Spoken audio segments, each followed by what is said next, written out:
What's up, everybody? Welcome to episode 11 of Untapped.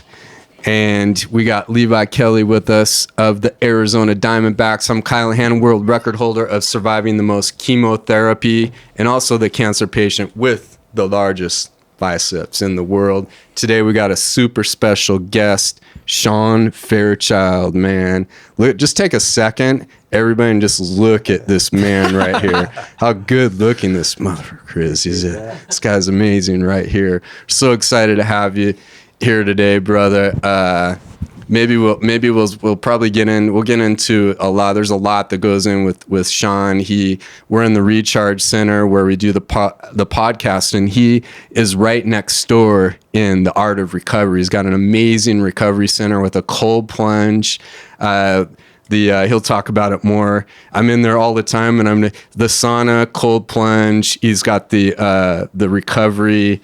Compression therapy. There you go, compression and red light therapy, just all those components. It's a really super special place, and he's just been a huge inspiration to our business, and consider him family. We consider him family. He's just an awesome dude. So maybe we'll start off and get into a little update on, I want to know too, what's going on with Levi. Let me think. What's going on with baseball? How you been throwing? You threw yesterday, We touched right? on, oh yeah, no, Friday. I threw good on Friday. It's kind of the same thing we touched on last week. Like, Right on. nothing will progress farther than like last week's stuff until middle of February. Then I'll start facing live hitters. So right now I'm just throwing bullpens to a catcher, and I'm throwing well, but it's just data stuff. It's not like your data can be good and then they'll whack your shit. Like, so I won't really know like how my stuff's playing against hitters until like middle of February, but it's coming up. Dang. Are you missing jiu-jitsu? I was talking to Kyle about this a little bit, like a little bit more of I'm missing the hard like workout, but not like when I left or when I got hurt and I couldn't play baseball, then I did this. Yeah. And then now that I can't do this and I'm playing baseball, like I don't feel like I'm attached to either. Right. Like no matter what I'm doing, like I'm like my brain is in that world right now. So it's kind of consumed. So if I didn't have baseball right now, then I would probably miss it more. But I feel like even if I didn't have either of them, I would find something to like focus on. That's good. But I mean, nothing compares to that hard grappling. Right. That after feeling. It's the workout. That's like, but it's cardio stuff, training wise, I picked it up because I'm missing the, like, I feel like I'm dying. Heart rate's up to 200. Because throwing, you don't really, Yeah. your heart rate might get up to 150. Yeah. You know, it's not like that crazy cardio. For sure. That's why you see some slobs out there. Fuck. But So SHAWN is, speaking of jiu-jitsu, he's a high-level jiu-jitsu athlete. He's a purple belt. He does coaching. He runs the kids program at our gym, Soul Fighters Peoria over here. And man, he's in the secret that nobody knows about, comp training with the best jiu-jitsu athletes in Arizona, sometimes from around the world. And he's in there every Monday and Friday. I just broke some of the secrets. Sorry about that. But he's in there on those days and he's scrapping. They're doing like 8-minute rounds. I love going in there watching. Levi and SHAWN have had some epic battles, and he'll go against guys. How much you weigh in? Right now, like 155. 155. And on those comp trainings, that's like on the lower end. Oh yeah. And I've seen him go against top level guys that are like high level jiu-jitsu guys that are in the 200s, and he's just right in there throwing up darces and takedowns and shit. So man, it's fun to watch. So what got you into jiu-jitsu originally? So my older brother actually started training. He's a purple belt as well. Oh no shit. But he started training out in California. I remember we would just be hanging out, and he would just put me in some chokes, just randomly wanting to wrestle, wanting to fuck around. And he would just, choke me out. But it's funny because we were talking the other day about when we were like, 14, 15, and we would put each other in rear naked chokes before we even knew jiu-jitsu and just choke each other out like unconscious. Just for fun, just to feel what it feels like. But yeah, he really started training, just kind of instilled it in me, like, how good he felt after. Yeah. Just the natural high that you get after. And so, then I just wanted to start training.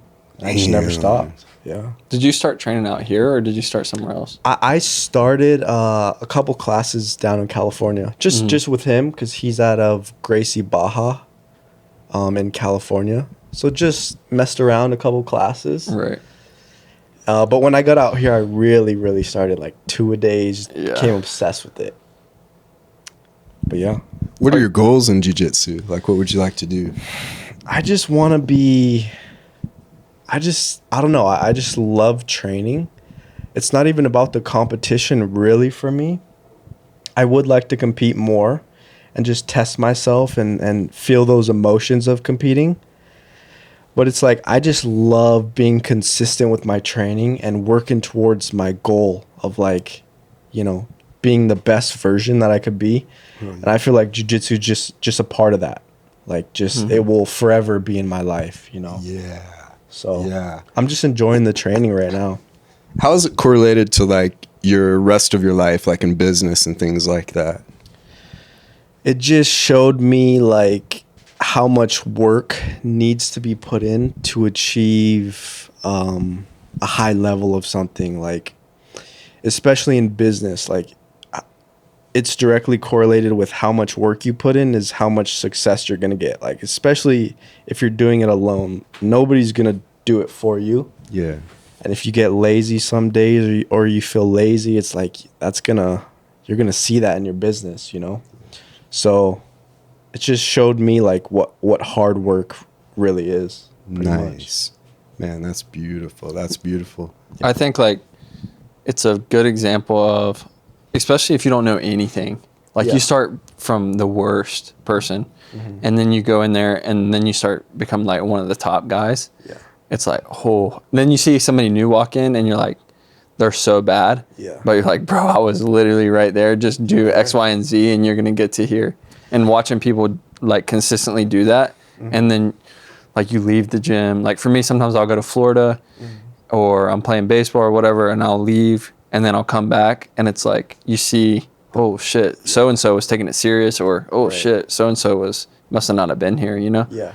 No, you could feel it.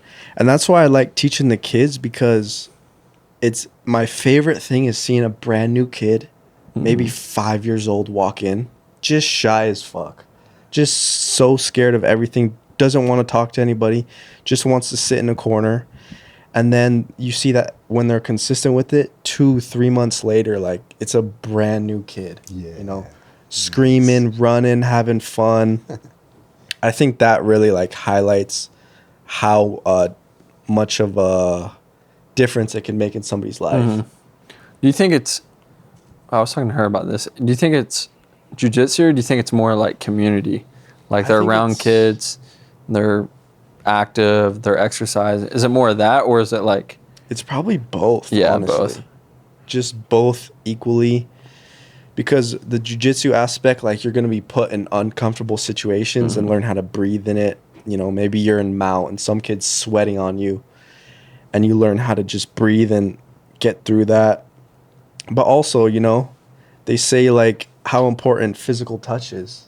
Truth. And how So that, true. like, especially nowadays, how isolated everybody is, especially after COVID, people are wearing the mask. You can't see people's emotions. You're not touching anybody. So I think it's physical touch, community, being put in uncomfortable situations, just everything combined. Too, there's like an intelligence you need to have, like a way of thinking.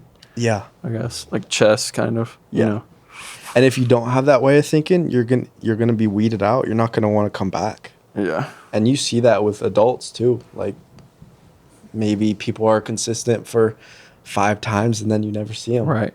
People think, like, I feel like a lot of people, when they see, maybe they go into the gym and they see you roll, or they're brand new, or they go to the gym and they watch Tim, they like, oh, these people are superhuman. These people are like on this pedestal.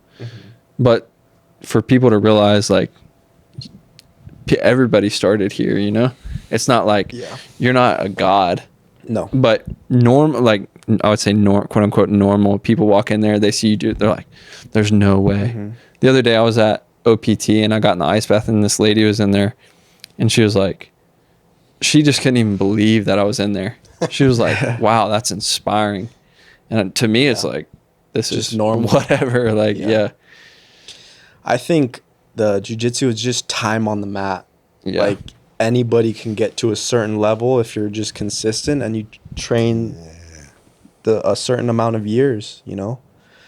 But yeah, same thing as every black belt that walked in for the first time. They all started at the same starting point. Some people are obviously more athletic and maybe grittier and just scrappier, but skill-wise, yeah, everybody starts at the It's just very like learning bottom. a language, I feel like. Exactly. Once you can talk, like everybody learns how to talk. Yeah. Imagine having this guy as your jiu-jitsu coach as a kid. Wouldn't that be amazing?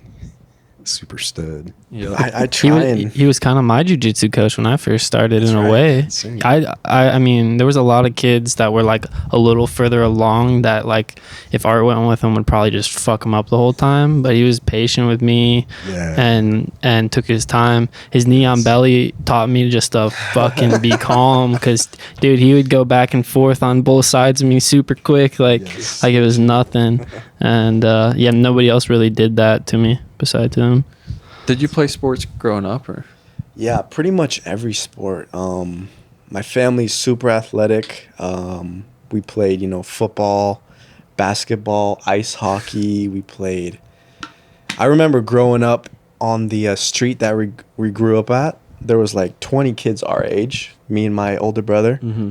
So, we would play pickup football games, everything. And then then we joined the actual organizations, and yeah, a lot of sports. Can growing you up. can you tell, like, because you played sport, then you go with somebody that didn't play a sport, you're like, oh. For sure. It's more like their balance is off, or they just, I don't know, it's just kind of an awkward style that they have. Right, but you can learn that too, I feel like. You can learn it. Definitely, you can learn it.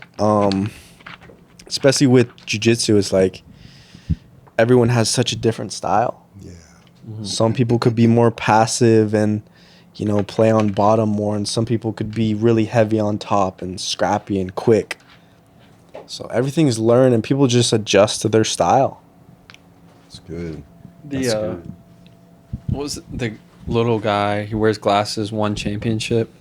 Mikey. Yeah, I mean, that dude, I feel like probably not an athlete No, coming up, no. but like now best in the world. Super nerdy. And you see those really almost nerdy type of guys who understand grappling so well, and they're dangerous. They pay attention to every little mechanic of every finish, and it's like if they stick with it, they're dangerous. Yeah, definitely. And that's why, like, if you see somebody out in the street, maybe they look nerdy, but they could be a savage. So You never know. yeah, you never know. What's going on with the hair, Levi? I know Nothing. it's What about kinda it? growing out a little bit. Yeah, I'm letting it grow out. It's pretty good. During man. baseball season, I normally don't cut it until I'll have a really bad outing or something, then I'll chop it. But but I think longer hair in a hat is better. So, Get a mullet going, you think? maybe we'll see. That's dope. Depends on how hard he's throwing. Yeah, I'm throwing hard. Yeah, I'll if be he's down throwing here. hard, yeah. I'll be slinging it. We gotta set up a date for you guys. We gotta We gotta do a little clip of you guys pitching, get Dana. Yeah, to at catch you. some We gotta get the point. gear though. That's right. We don't have to. No, you don't. Yeah, he can just keep it like, I don't know, I'll upper keep it light. 80s. Yeah, it would be like preferred. Sean and me will try to take a couple swings off of Levi. There we go. Yeah. Yeah, I'm down with Smack that. I I think try so and too. swing. I Yeah, haven't I mean- swung a bat in a long time, but I try. Saw you were golfing though a little bit. Golfing, yeah. I like doing like going to ranges. Mhm. To go into an 18-hole course, I don't know. I'd It's a get over fucking it day. too quick. Yeah. That's It's too long. long. It's a 3 whole hours. day. Too long. But I'll go to driving range all day. Top So golf. chill. Yes, let's You go. know, I'll rip that ball. Her, what is he? Your uncle? Her uncle owns it's like a golf shop, but then they have a driving range out back. See, Yeah. that would be fun. But you can just go there, like even if you don't golf, you can go there and just grab a club and just swing just it. swing See how it. far you can hit it. Yeah, he has like used clubs there. Just for that. Just rip them. Yeah. Yeah. So you don't have to bring anything. That's nice. Baseball players, they love to golf. Oh, I bet. But a baseball game is 3 hours. Not much is really, like because I know the sport, like there's a lot going on, but for like a normal fan, there's not, a lot of times there's not much going on. Right. Golf is similar, so I feel like Michael Jordan liked to golf. Yeah, he also played baseball. Yeah. Did you watch the fights last night? We all talked Just about about them a to little ask bit. Dave Yeah. about that. Yeah, we watched them. I missed one, I think. God, Lauren Murphy got Yeah, I saw. That sucks. Man. dang, Brutal. That girl is good though. Oh, she's savage. Yeah. Not sure where the gender spectrum goes on. I heard she has an OnlyFans. Well, Tim was looking at her. I nudes. heard. That's what I heard. That kid keeps them safe. That's it. I was talking to Dana. The traps. I don't even Climbing see that up, on yeah. bodybuilder males. That was crazy. Climbing up her neck. She Oh, supposedly God. she makes a pretty good amount of money on OnlyFans too. Oh, for sure. Well, if Tim's, he's probably got premium. I would say. Yeah, he's subscribed for sure. Yeah. Yeah, the OnlyFans. Girls are making good money. Yeah. If I was a girl like that, But what about for guys? Oh my! Is it like that? Dude, there's some. I mean, didn't what's his I was face thinking just about post? starting one. Really? Yeah. No. The bags, right? Kyler, what's Kyler doing on there? He has one. I think Is his it just like a more, Patreon type? Yeah. Yeah, okay. Just more like content Yeah. of day in the life. My buddy sent me this thing about like social media and kind of.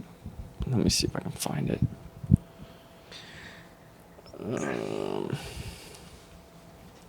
I just killed the conversation. Way to go, yeah.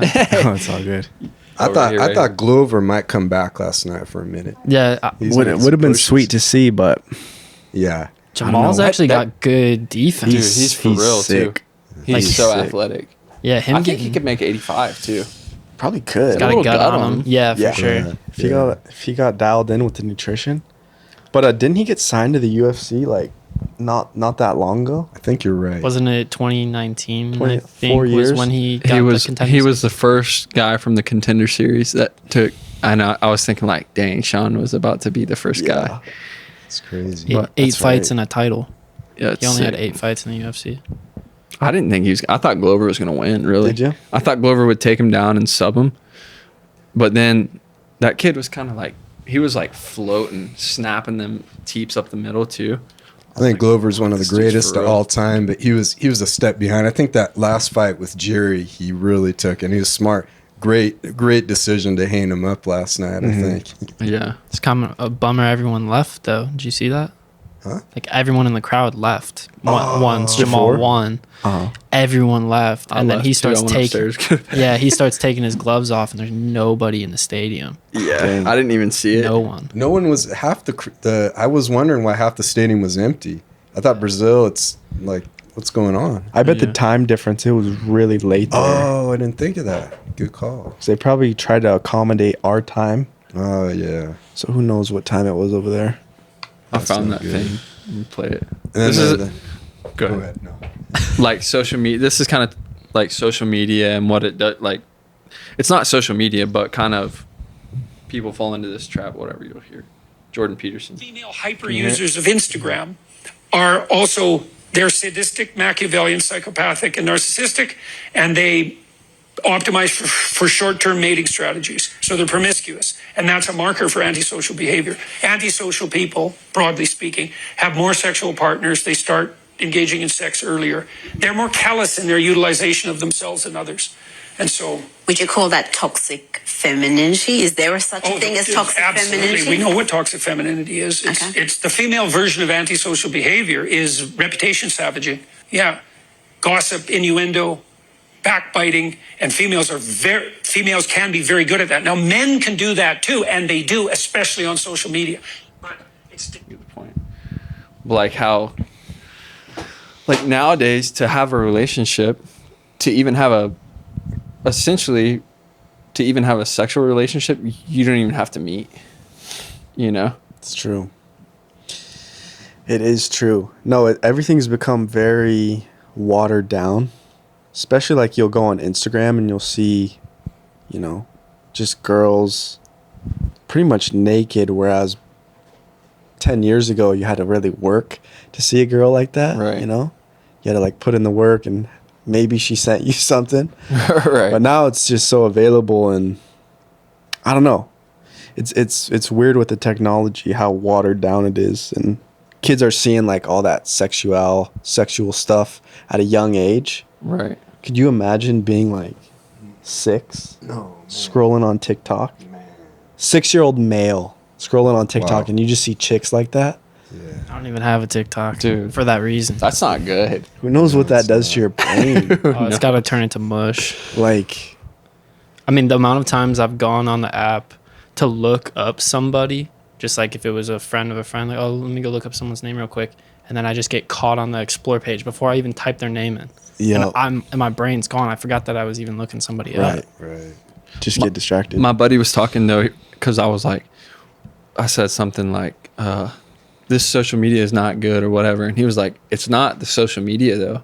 Like a lot of people, just like, it's not alcohol or it's not heroin or it's not whatever. It's like what you're, like you can go out, have a beer and whatever, and it's all cool. Mm-hmm. But if alcohol is your thing to get away from dealing with whatever, or social media or porn or whatever Right. it is, then that's when it becomes a problem. For sure. So it's not it's not like, oh, fuck social media. It's social media's fault. It's like, no, Yeah. it's kind of like Gary Vee was saying, like, my social media looks like sunshine and rainbows because it's the content that I'm consuming, Mm-hmm. not just this nonsense. For sure. Like, and I know nowadays, based on what you watch, that's what they're going to show you more of. Yeah. So, like, yeah, if you're scrolling on Twitter or TikTok, you could get your algorithm to be all about health or just good things that you're seeing. Right.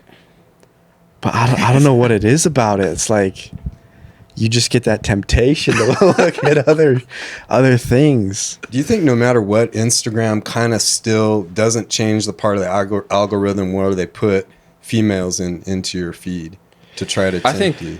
I think they're going to push that more than, like, you can look at 100 whatever pictures, but if you look at one photo of butt cheeks, then that's gonna jump though, because it knows I can reel you in with this. For sure. Because I got a lot of like jiu-jitsu and workout stuff, and then all of a sudden I'll get one in there like trying to get you to feel like it's like try to click on me. Two, it's what your eyes. I think what your eyes go to. It's like Yeah. you might scroll and not even see all these ones, and then you see them big tits or whatever. You're like, That's Click exactly on what it I was right away. thinking. Yeah. Yeah. it's a slippery slope though. It is. How are you guys on this, on like the limiting social media, Instagram? I'm You a guys ever lot. scroll too much? I would say I'm a lot better when she's here, because That's good though. Bad to say, but yeah. But still, No, that's no, good. I see what you mean. it's true, because like Realness. I'm You're not gonna doom be, I'm not scrolling. bored. Yeah. Like I'm not gonna be sitting here Right. bored just scrolling, because Yeah. like, and a lot of times I have to have my phone near, because if she's texting me, whatever, she's in Florida, something happens, I need to have it. But like now, I can just leave it, and it's like whatever. That's good. So that helps. But Yeah, What about because you? if you're alone, you know, you're just scrolling. you're alone at night. I mean, just give it up at that point. But for me, sometimes, like, you know how every Sunday it gives you like a breakdown of, okay, your average was this amount of time Yeah. for the week. I think like two months ago or so, I saw it said like almost 7 hours. So I was like, 7-hour you got average business. for the week. You got That's business true. too, yeah. But I was making that excuse of like, oh, I'm using it for my business. I do you that, know? yeah. That was just Instagram? No, just in general. okay. But Instagram, it was up there. Okay. Too much. Yeah. But ever since I saw that, I've been really trying to dial it down. But Smart. it's a hard thing. What You go about on you? for probably the same. I think that Sean got me start. Talk about that real quick and tie that into your question. We've been open up 8 months now in the Recharge Center, and Sean's been open up. I think you're at a year now, right? a little over a year, almost about a year and a month or so. This complex that we're in is was the main mall. It was the old Arrowhead Mall in this area. So it was like the main mall for a while on the west side up into the 90s, and it kind of sat here and some shops came in and out, and it sort of went down, and it's in that spot in this cycle of real estate or whatever. It's kind of been resurrected, and I think we have Die Hard in the corner. It's a great place, but they haven't really changed since the 90s. And Sean came in here in a spot, nice little spot, but when I remember looking at it the first time, and it was just completely in shambles. I mean, it was just tore up. Yeah, before I got in there, it was a salon. And I think it was during COVID, the owners maybe just completely abandoned it. So they left everything in there. It was a mess. Like, the floor was disgusting. Yeah. The paint on the walls was nasty. It was just like... But as soon as I walked in, the first time I walked in, even though it looked like terrible, I had a vision of like, okay, I want this right here and that right there, and just how I wanted it. I remember you telling me. In my mind. Yep. And so, then it was just like, okay, I got to do these little steps every day, and eventually I'll get it to how I want it. It was amazing to come and see the progress he was making. And then one day I come in and the floor's done. He just put in the whole floor himself, and it just shows you, you can accomplish anything. You want to put the work in, though. I mean, I bet you had some nights you were going deep into the night, losing sleep and things, setting that shit up. Yeah, it was a struggle for a couple months. And he got in on a pretty good deal, and he took a big risk coming in here and really pioneer the way for this entire mall here. I started coming into just about every day. I'd come into Art of Recovery, and right away, I mean, I just felt like this is a special place. I was able to do some healing at the time. I was right in the middle of that, the first 3 months. So it was January to March before we opened.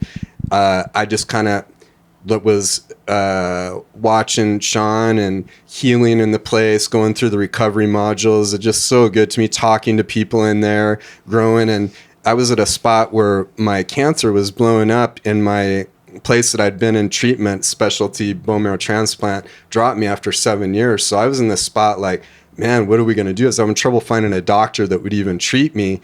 And Ara was working at her job. We were both working at the same place. Was kind of off on a contracted work, and she was full time, but she was really kind of not happy in the job that she's in. And she really longed, her passion is to do cooking. So I was thinking, man, I don't know. There's a spot next door, and there was only Sean in here and Die Hard, maybe one other business, but it was the rent was pretty good. So I kept watching him, asking you questions about the business, learning, connecting with people. And I thought, you know what, screw it. Sean did this, he's been such an encouragement. I feel so good. I'm gonna go ahead, and no matter what happens, I know I can feel good if I'm gonna pursue this dream and passion. This is the last thing I do. I'm gonna get Ara we're gonna get her in this place. We have the opportunity to try to achieve her dream, to be able to work full time. And so Sean was such an inspiration. I kind of followed steps. We opened up, and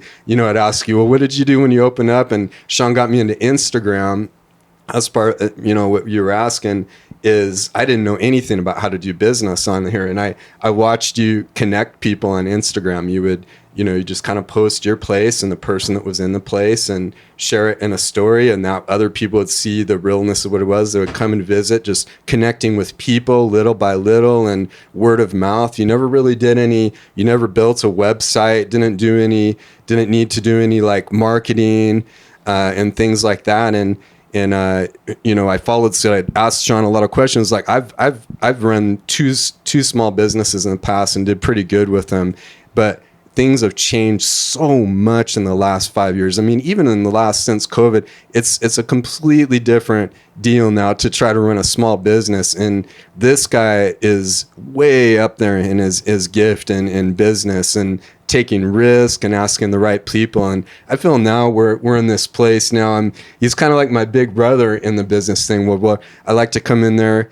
It's been hard because I've been a little bit sick off and on lately, but we try to meet. I try to meet with you, like, as much as I can, and we'll try to have a week where once a week where we talk business. Maybe we take a walk out in the sun, and we kind of, he's the one guy that I just tell everything to, like about what's going on in business. But that social media thing, it's been powerful. It's definitely helped grow our business with the Instagram and things like that. But me too, I'll get caught in a sidetrack, like, oh, I want to see what this person's doing today. I want to be an encouragement. They're posting these things, what's going on in their life. This is a great way to connect with them while I'm sitting here. All these rationales. Oh, no, I got a trailhead jiu-jitsu all of a sudden. I'm down this row, or I see this. Oh, wow, what's this going on? And so definitely guilty as well of getting caught up and wasting time on there.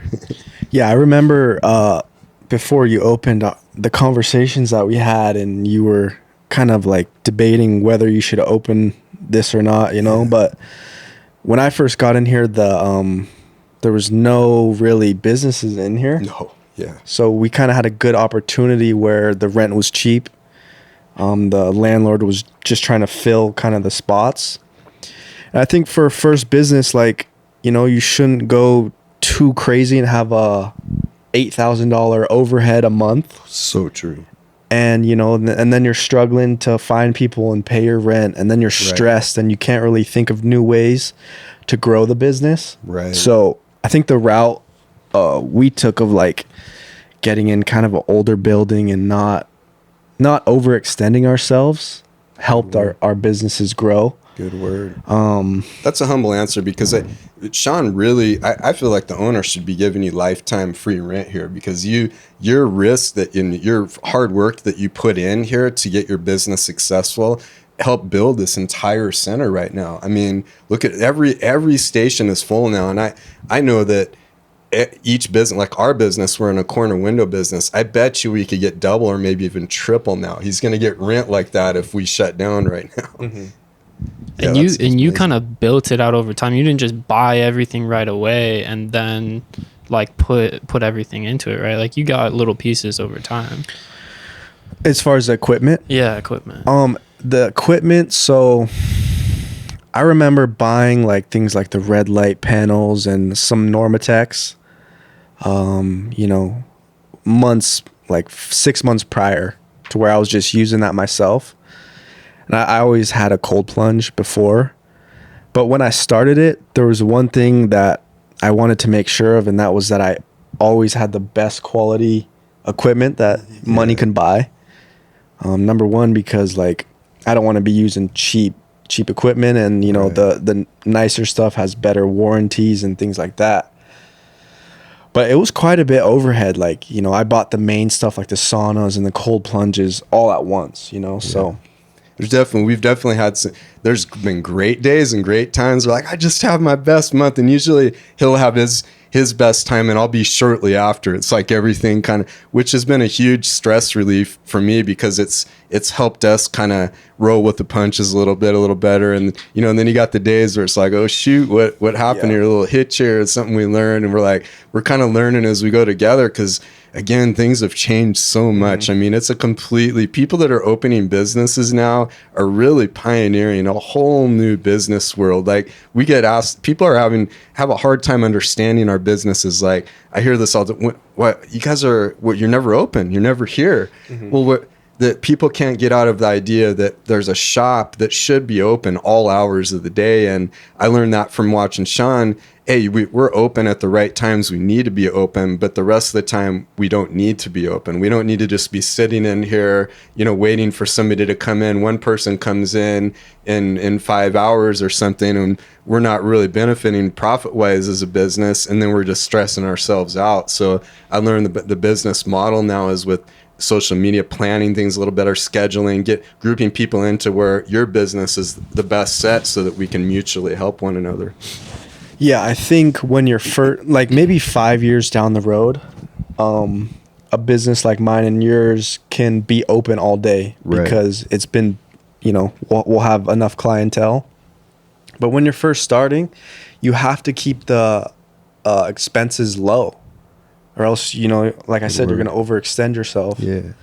And going back to what you said about the social media, like, one thing that I made sure to do was for the first 3 to 4 months, every person that got in the plunge, I made sure to take a picture of them, in the plunge with the background. Yeah. and tag them, and then they would repost and everybody would see it. So, I understood the power of social media. And, that was one thing that really blew it up, and not having to, it's all free. Like, Right. you don't have to pay for it. Now I've gotten into the paid ads, and I was talking to you about that. Yeah. Which is a game changer in and of itself. But yeah, using things that are low cost in the beginning, that spread the word about you is the key. And social media Brilliant. is exactly that. I think too, like the repost thing, it makes it for if I go get in it and then you post it and then I repost it and now my buddies see it, becomes like a cool thing. Yeah. Like maybe you don't even understand the benefits. Yeah. But now it's because whoever did it and the picture looked cool. I'm gonna go there and I'm gonna get the picture and it's gonna look cool. So to make your product like, because not everybody's gonna understand what your product brings to the table as far as like health benefits and whatever. They may think it's all hoopla, like nonsense, but they might like the picture. Right. And then maybe that's a way that you reel them in to get them to understand, okay, yeah, this picture is cool and whatever. All these cool people come in here and do this. But now I can kind of lead you down this rabbit hole to show you like what this is really about. Yeah. But it For doesn't sure. really as a put your business mind on, it doesn't matter. Like the checks all cash the same. Right. And I think like a business like that, you really have to have a first time incentive for people to want to go in. So I think even that, like, people just want to have a cool picture of them in there and just kind of see what it is. Like, just any little incentive you can get people to come in and try it. Because I know once they try it, they're going to feel amazing and they're going to want to come back and love it. So Did you go to other like recovery spots beforehand, and did you know you wanted to open this? Because it is kind of perfect timing, right? Everybody's listening to podcasts now. They know about cold plunge. I was in the sauna the other day. It's like, didn't matter if it was a kid or an older gentleman. They're all talking about this stuff, why they're in the sauna, because they heard it on the podcast and all that kind of stuff. Right. So the first time I ever saw something like a recovery center was me and my older brother, probably 5 or 6 years ago. We did the XBT coaching certification. So it was a 3-day event in California. The first day was all about breath work. It was like 8 hours of straight learning about breathing. And the second day, they brought us to this huge gym in LA. And it had a huge gym section, but it also had a whole recovery center. Wow. Where you had the ice, you had the sauna, you had everything. And that was the first time I had ever seen something like that. And I was like, one day I want to have something like that. Mm-hmm. I just kept that in the back of my mind, you know. Arizona was really like behind. LA, there's tons of centers like this. Like, you know, every corner probably. You can go hit an ice bath or sauna. But yeah, that was really the main place that I saw was back then. And just, you got to just put your own twist on things, like set it up how you like it. You can't really listen or look at too much inspiration from other places. You just have to set it up and make it unique. Nice. Kind of what you're feeling too, like what you would want to walk into, what your passion is. Exactly.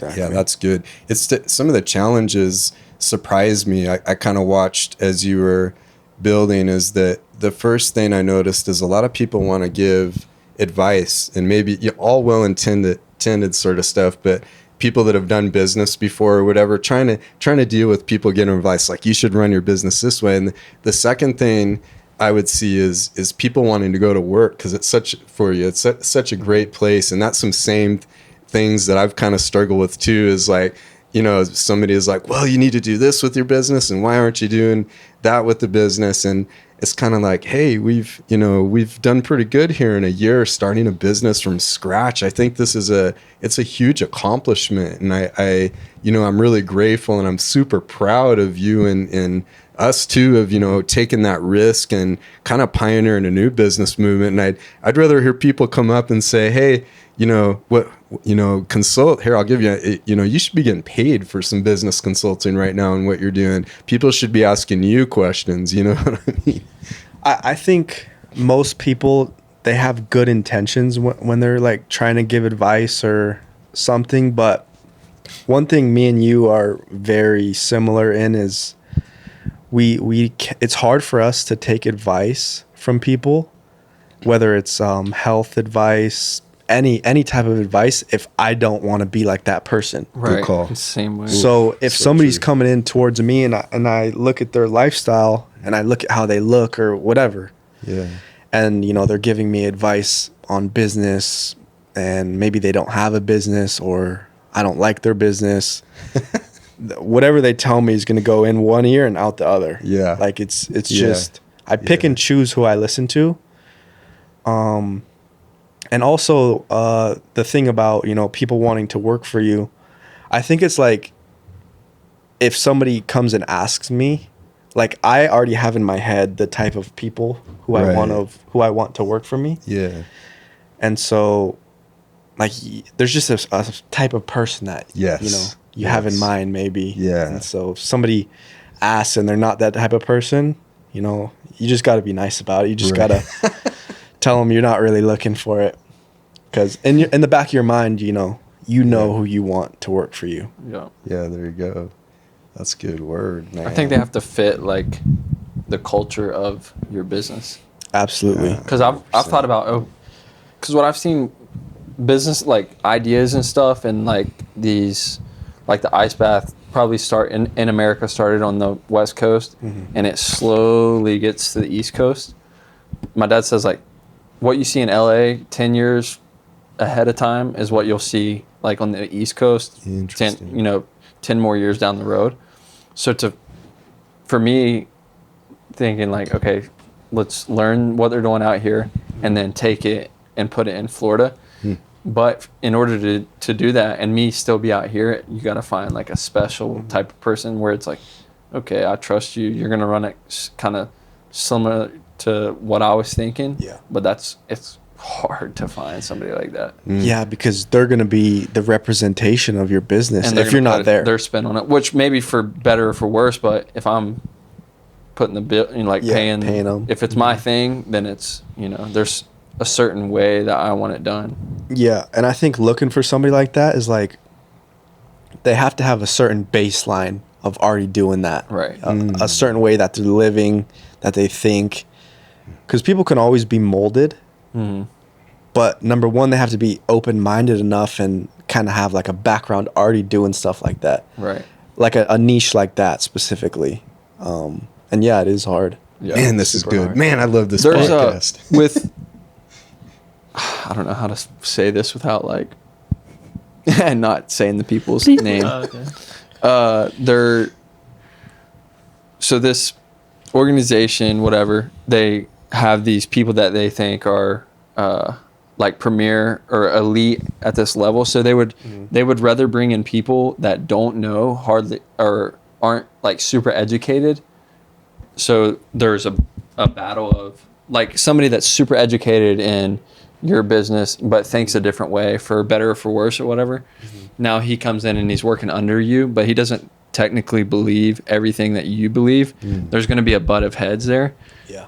But if you get somebody that's not that educated, then you can kind of mold them. Nice.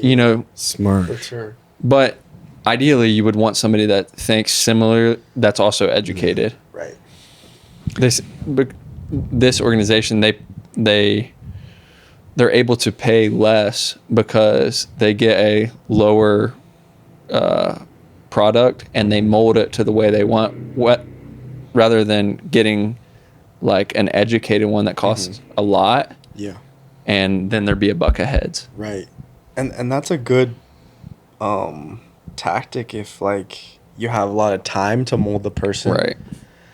But if you're trying to pick somebody that's lower level and maybe have them be like a big part of the business, it's going to suffer. Right. They kind of have to be in a perfect situation too, because it's like Yeah. I work for a small business as well, and I have a lot of huge responsibilities that I'd love to delegate to other people. I don't have time to even teach them how to do it because I'm learning this other one at the same time. Right. And then you don't trust them because they don't understand that the boss that you respect, their credit's on the line because this is their company.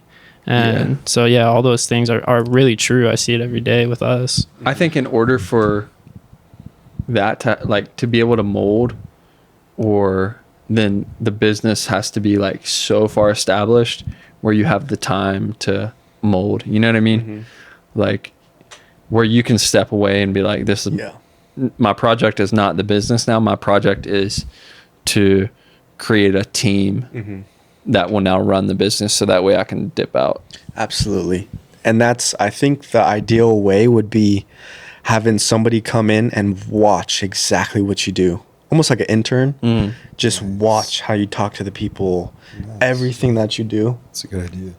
And then, you know, you'll know when the person's ready, but it's finding the person that maybe has the time to do that, or the resources, you know, before you're ready to even pay them like a Jay good with amount. Timbo. Yeah. Exactly. Like Jay had the time and was able to maneuver it, and so was I at the time, and that's how we learned. But if you got a girlfriend who's gonna break your heart, and now all of a sudden you got to go find work because she kicked you out of the house and all that kind of stuff, you can't do these jobs. Yeah, and you're stressed and you're struggling.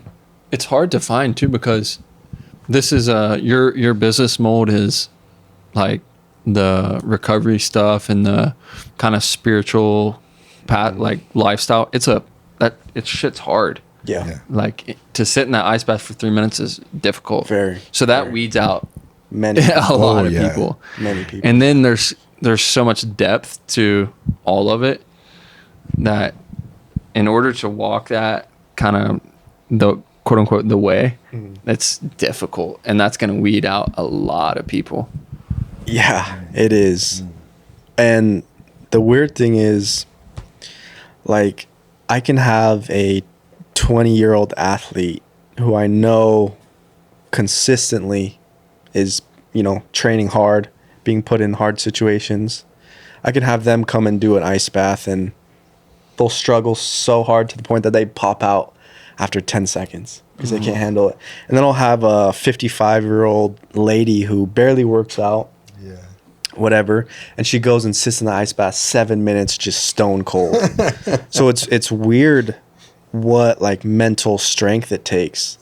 I haven't even been able to figure it out. Like, I think it's similar to like Navy SEAL. They always say, you know who doesn't make it through Navy SEAL training? The quarterback on his high school team, the best athlete, the homecoming king.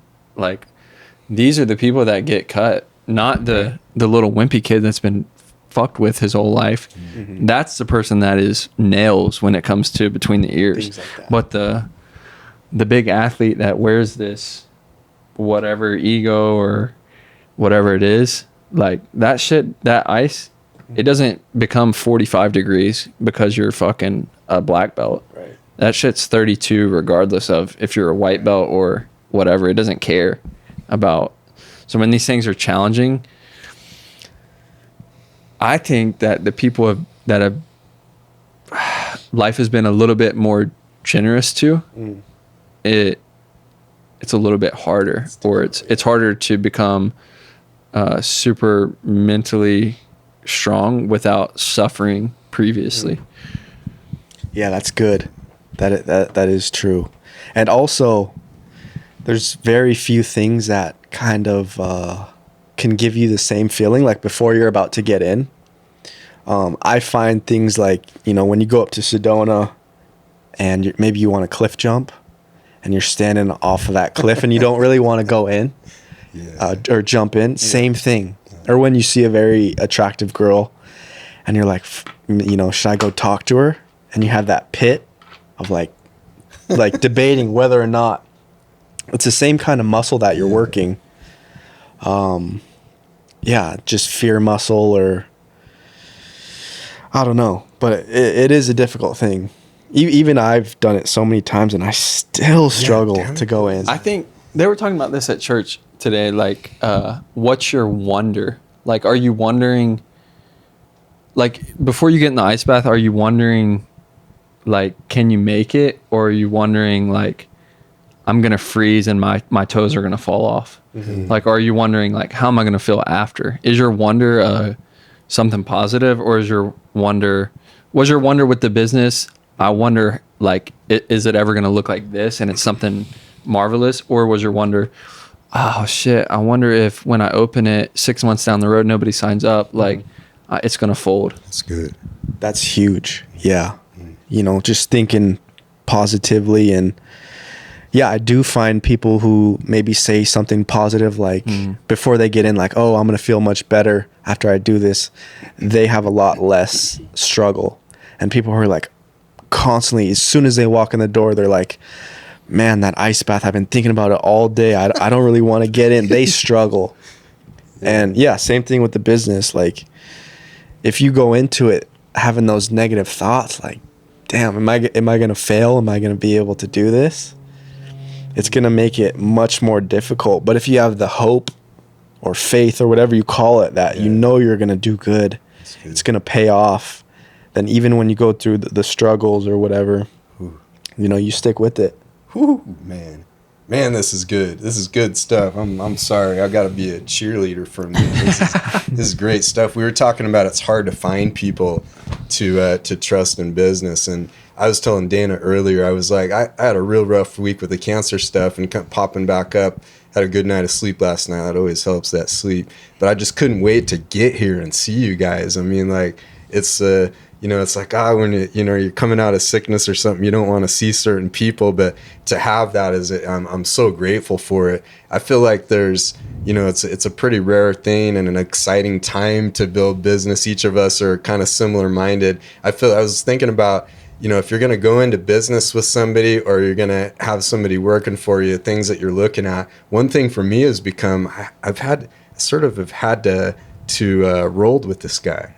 I need to have done a little jiu-jitsu against this guy. I had a little fight with him or something. You know what I mean? Like, I want to have that level of something. That's one of the values that we share. But I kind of foresee as we've grown so much in this year, you know, I foresee something real special happening with this group. And, you know, I love the business talk. I think there's some real fire going on with each of us, you know, working together to put something out there that it feels so good to be able to help somebody. I mean, you like, as in coaching, you said you get to see the kids, their lives change. But I've watched you help so many people's lives change. As part of your job has been to listen and kind of be an encourager, and kind of like with the meal prep, so many people are struggling with the diet. We get to see them, you know, in Dana, you know, he gets to bring people so much pleasure into their ears, and Levi impacting people. You got the business knowledge and you got the triple threats in the athleticism, but it's a beautiful thing going on. So I just got, let's go. Yeah. And as far as the business, like, people, I feel like I can kind of tell who would be good at having their own business, and definitely you too. I feel that way. It's just a specific, like, attention to detail I feel like they have, or because, like what I said earlier, you know, whatever you put in is exactly what you're going to get out, especially at the start. Like, and it's hard for me to associate with people who don't train or who have never trained, because they've never, like, I feel like maybe they don't know the true definition of hard work. Right. You know? Yep. And so, yeah, and like Levi was saying earlier, that you don't expect, it's hard to replicate that, your heart rate at 190 beats a minute, and that human contact of battling with another person. It's just something different. I have a hard time at the baseball field. Like, we have this camp going on now, and it's like instruct, so it's kind of your young, like, up and coming guys, like your priority young guys. And I think this was yesterday. Yeah, yesterday they had all these trap bars out on the turf, and they were all about to deadlift, and they were doing, like, deadlift with just, like, a plate and then a kettlebell lunge, and that was, like, it. And I was like, I asked one of the strength coaches, I'm like, what you got going on out here, like a little warm up? And he was like, no, this is our lift. And I was like, wow. yeah. That's so, and now it's off season, so now is the time to, like, put it in. Yeah. But that's the grind. Like, that's the definition of grind for those people. And that a lot of the players are like fuck this, why are we doing this, like whatever, pissed because they have to do this. They're like, we just throw a baseball, we shouldn't have to do all this shit. And I'm like, fuck, you guys don't even know the level of, and even me, I didn't know the level of that until and then what I've tried to do is like bring that mindset into this sport. And I feel like if you have that mindset into whatever you're doing, business, baseball, golf, whatever the hell it is, you're gonna surpass 90% of people, you know. Yeah, that's why I think, you know, if you choose to start your own business, why you would be successful, because even though, you know, financially you're good playing baseball, whatever, you're set, you still kind of seeked out like, what else can I do in the off season? Maybe when everybody else is out partying or whatever, you know, it's just like, it's just a different mentality that some people have.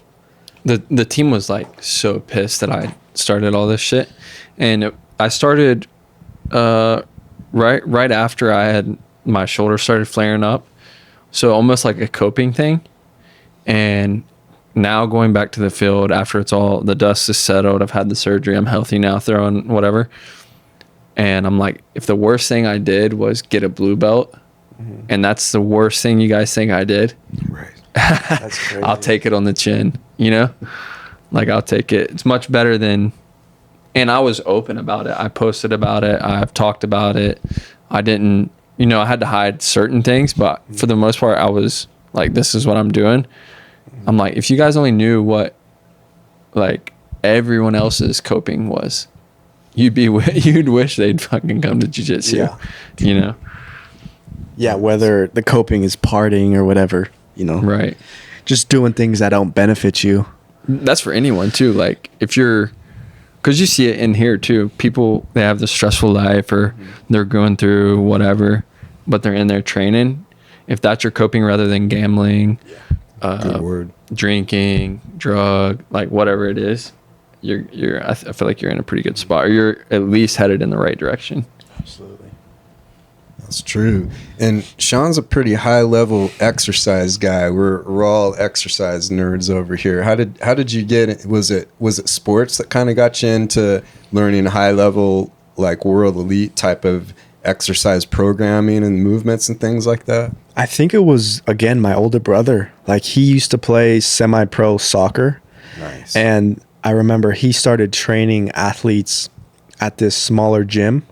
And I was like 17 at the time. But it was all very athletic based. Like, almost like, how do I describe it? Almost like a mixture of like Brandon style, of like Ido Portal, of just movements like that.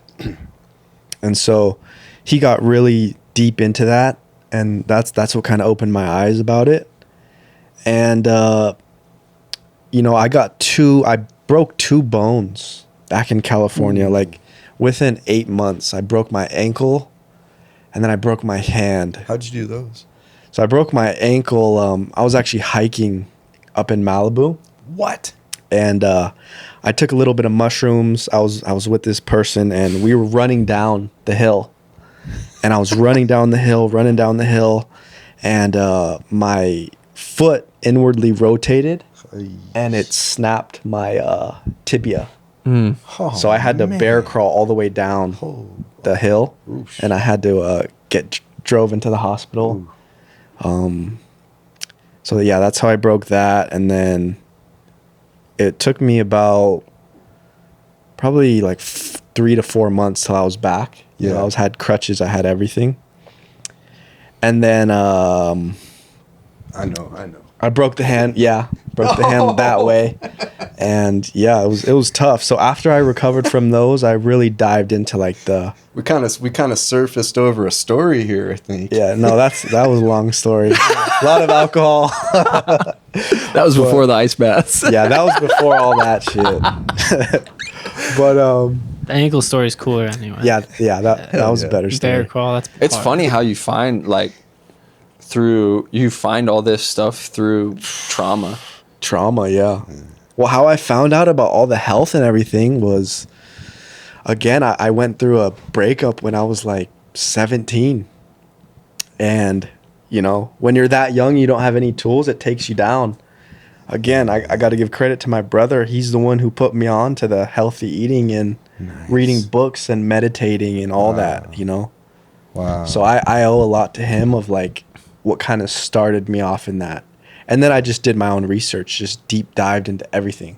Nice. How do you explain it to somebody that doesn't even know anything about it? Like, how do you meet somebody, they come to you, they say, we're going through X, Y, and Z, like I need help, but they don't know anything about meditation or they don't even know, like they've never heard of it. Yeah. Like, how do you? I think that no matter what, they have to, like, let's say they're suffering internally, maybe they have anxiety or depression or whatever. Right. I think before they'll listen to you, they have to have suffered a certain amount of time to where they're like, oh, I'm ready, you know? Okay. And then you just have to start with like the surface level things. You can't be like, okay, well, now go sit in an ice bath for 3 minutes. Because most people aren't going to stick with that. Yeah. You got to slowly tell them, hey, when you wake up, maybe you should drink some water instead of coffee right away. And maybe you should go outside and get some sun more. And maybe before bed, you don't just scroll. You know, put your phone away, do some stretches. You got to slowly introduce it. Like even the girl that I'm talking to right now, like she, you know, was not happy with where she was at. So I had to slowly introduce it. But it takes like a level of open-mindedness to like want to do that. You know, you have to suffer enough time. And then, you know, if they stay consistent with those surface level things for a couple months, then you start introducing the more high level, like, okay, well, now try and meditate every day. They become curious too. Yeah. Like, oh, what's this? Yeah. And like you guys know, once you kind of become a little bit intrigued about it, you just want to get deeper and deeper. Oh, yeah. Too, it's like when you go to the gym for 6 weeks and now you have a vein in your bicep. You're like, holy fuck. There we go. Right. Now you're obsessed with working out because you've seen the progress. But like you said, it takes you have to suffer for the 6 weeks. You have to suffer for the year. You have to suffer for the... Yeah. But eventually you have to turn the switch and say, okay, I'm good. Like, I'm done with this, you know? And I mean, the reason why we do all those healthy little habits is because we want to feel good. Like, you feel good doing it. So I just want to feel good all day. Right. You know, I don't want to feel anxious or feel down or whatever. So that's why I have all these tools that I know I could use at any moment, and it's going to bring me up. Right. Sometimes I'll even get like, I'll feel so good that I get overwhelmed with it. Like I don't even know that it existed because of, sometimes it's like, holy fuck, I can move around. Like, and you're just not used to it. And it's hard to explain that to somebody because they're like, I feel fine. Like, they don't get it. Yeah. So I think it's until you put in the time and the years and it's nonstop. It's like, well, shit, I felt this is the best I've ever felt. Then 6 months go by and you're like, right. I felt like shit back then. Like, I feel way better now. Yeah, I mean, you're just constantly just dialing it in a little bit more and more and more. And sometimes you fall off a little bit, you know, with a couple of things, and then it's like, damn, I should get back on that. And then you start doing it again and you feel better. But yeah, it's just a constant, like, I only feel like I'm at 50% of how good I could feel, you know? Yeah. And I try and do everything right.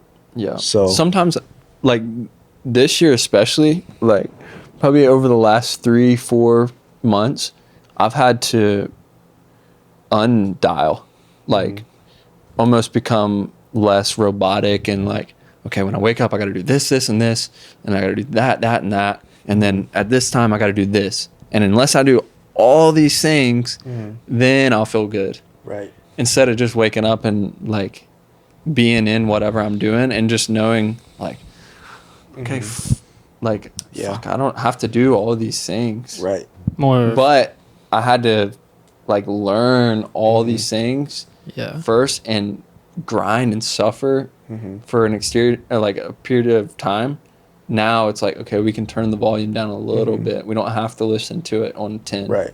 We can listen on 8, and when we need to, we can turn it up. Yeah. Yeah, because maybe that 100% is in our head, our perfect version of ourselves. We're never going to be perfect. It's just we need flexibility, not like rigidity. You know? Right. The quote I've been saying for the last 2 months is like, you take 2 rocks, the hardest things we have, 2 rocks, and you just grind them for hours and hours and hours. You're gonna be left with dust and. Yep. But if you take 2 rocks and you polish it, and you do all these things and you're taking care of it, now you have 2 shiny items. Right. Rather than dust. Yeah. Well, I grinded. I was the meanest, the baddest MF ever. David Goggins, like he's the quote unquote baddest dude on the planet. He grind, but his fucking knees fucked up. Yeah. He's always got all these health problems, this, that, and the other. It's like, can we turn it down a little bit and put it on cruise control at 7, and then when we need 10, we got 10 in the tank. Yeah, I think initially going through the struggle of having that structure. Yeah. And going by that very strictly, especially, you know, as a male, I feel like you have to build that base or else, you know, we can't just wake up and just kind of be like, well, I'm just going to flow with it, you know, more how like a woman can do, I feel, and be just as happy. But there's a balance with everything, you know. You have to find time in the day. Like listening to Joe Rogan and Goggins, their last podcast, he said he has like mental resets, whether he's in the shower, you know, he's not focused on anything. That's why he's able to grind so hard. Or when he's eating, he's not looking at his phone. Right. He's just so present. And it resets his mind to where, okay, I'm either on or I'm off. Like I'm either going and then I could just chill for the next 4 hours, like truly chill. And not, you know, look at social media or think about something and then your mind's still working. You know, just truly relax, do what you need to do. And then when it's time to go on again, boom, you could switch. You're recharged, you're ready to go. You're good. Yeah. But yeah, you have to build that base. And then, you know, you get to a point where you can earn not going 100. Right. But you have to earn it. Yeah. For sure. And I feel like it's 100% is a lot farther than you think. Oh yeah. Like we might go 70%, maybe, if that. And then you think, fuck, I'm about to die. And then you still have probably 30 more %. Yeah. And that's for somebody that's like an athlete, you know, not just like a. No, I found that definitely to be true. Like, I've been thinking about this a lot, kind of analyzing. I've been writing. I'm just kind of working on finishing a book I've been writing, going back over stuff that happened 10 years ago and things. And I was analyzing how I felt before I got cancer. I get a cold or I get the flu or something like that, and I'd feel pretty sick and it knocked me down. Sometimes you got to stay up from work, or it totally shifts your day or takes you off track or whatever. And then when cancer hit, it was like, that became the new regular, you know, the I kind of lost my train of thought. Your definition of hard changed. Yeah, there you go. So the definition of, my percentage, like now before going into the Untapped, I might get a really bad flu or something and have to go to work, and you're going into that Untapped area. But now it's changed into like this week it was moving into where it was a life and death kind of battle deal where, you know, you're really moving into your new percentage. So, you know, I know, and even in this where I'm at, if I'm at, let's say that I'm at 50% of where I'm heading right now, it's like a never-ending thing, because you can always get yourself into another environment where you're just going to be pushed to another limit. So this is a good thing. Fits right in with our Untapped. I just love this stuff. I even think about working out. Like I'll do the same workouts over and over and over and over and over. We'll say I do the same workouts for a year. Now these workouts are like bullshit. Like I'm not sore, whatever. Maybe these, to me, I'm thinking, fuck, these are high level. This is the best shit you can do. Well, even if you're doing the best shit you can do, if you don't change it up a little bit, you just get immune to it. And it's just like, whatever. Like now I work out however many hours, but I'm still not sore because you're so used to doing, maybe you go in there and you roll for an hour and you roll for an hour for a year straight. Now an hour of rolling's not shit. Right. You know? So continue to raise the bar, and then Nice. like also not lose the way I train is raise your peak and don't lose the average. Yeah. Like don't just peak and now your average suffers. Right.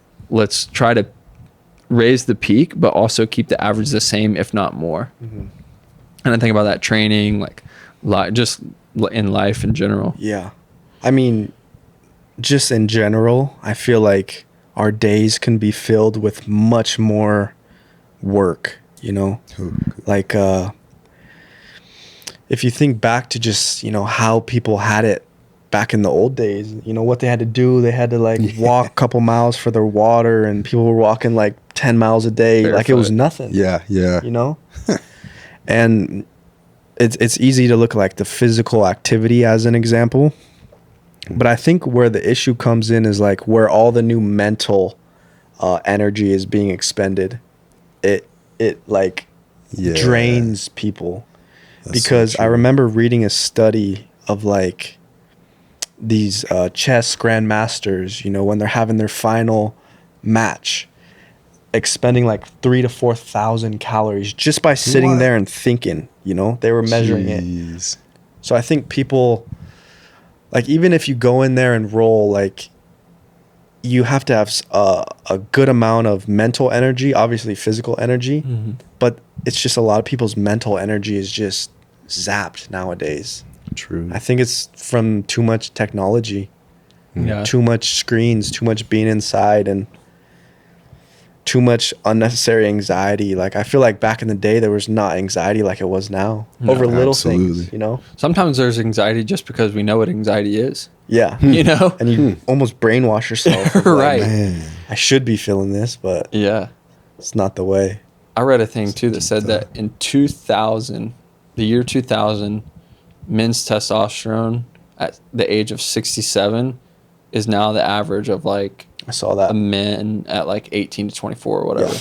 I saw that exact same thing. Was that a Huberman, I think, or something? I don't know who my buddy. I think my buddy sent it to me. I think it was on that carnivore.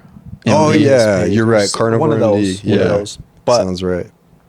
yeah, I mean, you look at all the microplastics and you look at the environmental toxins and the stress levels and people's lack of minerals and dehydration. It's like, and lack of sunlight. It all plays a part, you Yeah. know?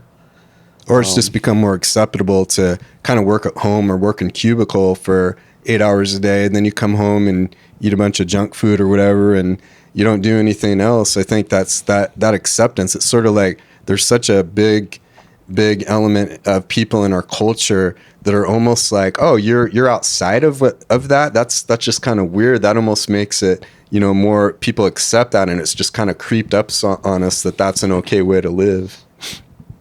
Yeah. I think too. I think the cell phone by your junk. I don't know if that's good. Yeah, I remember I just saw your a pocket. post about that, you know, about how the frequencies and how you should put your phone on airplane mode if you Yeah. have it in your pocket Or before you go to bed, for before sure. you go to bed. Wow. Definitely before you go to bed. Wow. But yeah, if you're having it in your pocket all day and it's just radiating right there, I accidentally got the flashlight on too. it's like exactly, and it's just yeah, that's an issue. White light right on the sack. Yeah. I remember talking to Dr. Jack, literally right down the hall. He was just telling me the importance of testosterone as a male for you to, well, like it makes you want to do hard things, and it makes you want to suffer and grind. And if you don't have that, like, you know, you just get lazy. And so I think for a male, your number one priority should be getting that as high as possible. Right. Like naturally as high as possible. And then when you reach a certain age, you know, maybe 35, 40, you just hop on something. Right. But you want that as high as possible, as long as possible. And that should be the number one goal. Yeah. And there's like I think the liver helps, the raw liver. Yeah.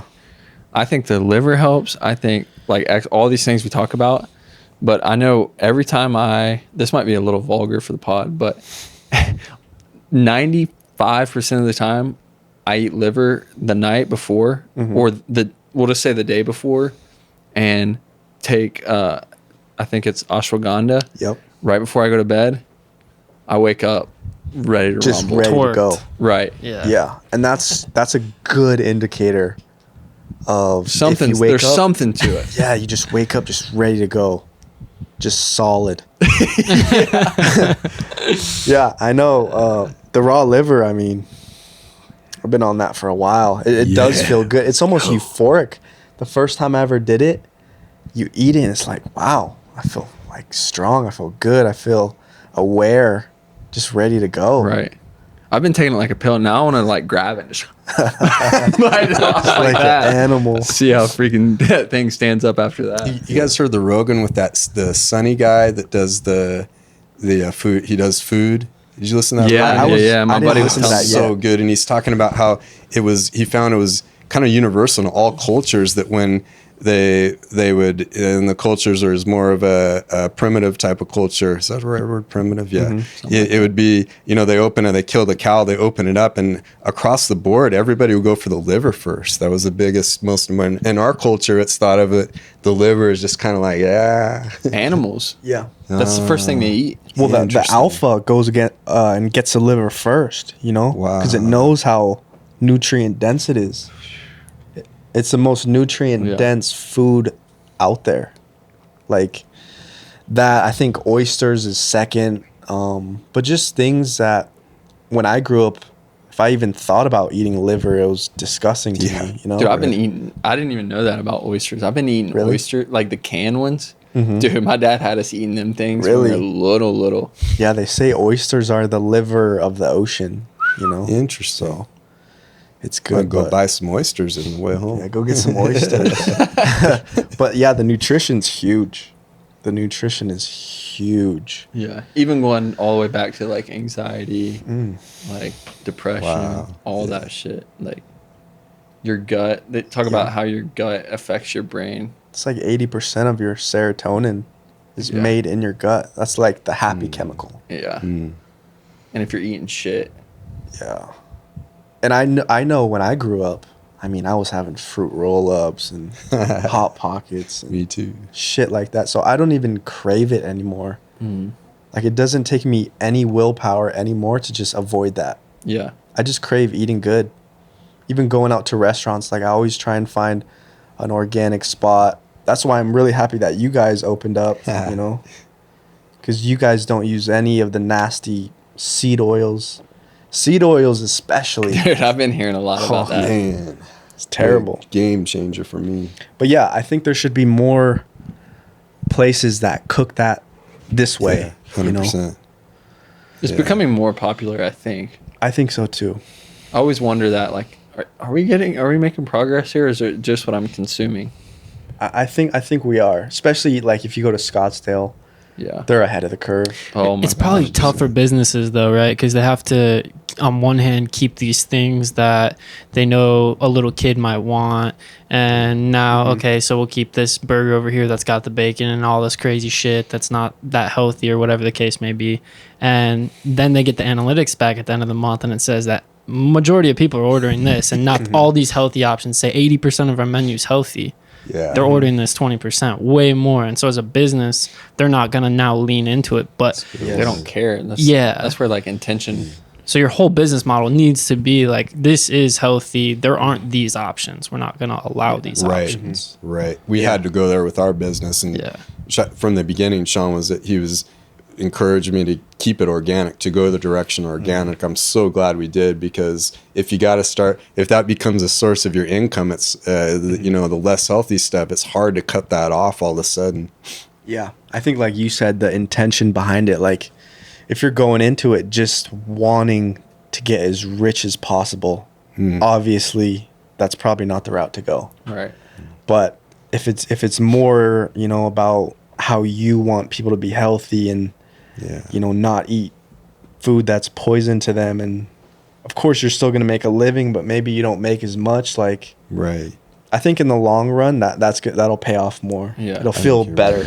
Right. You're right. Even for me at the field, like I've tried to change my mindset as like less about I'm just going there to be like the best motherfucker here and I'm gonna fucking dominate you, to like I'm going to use this to help people in this area.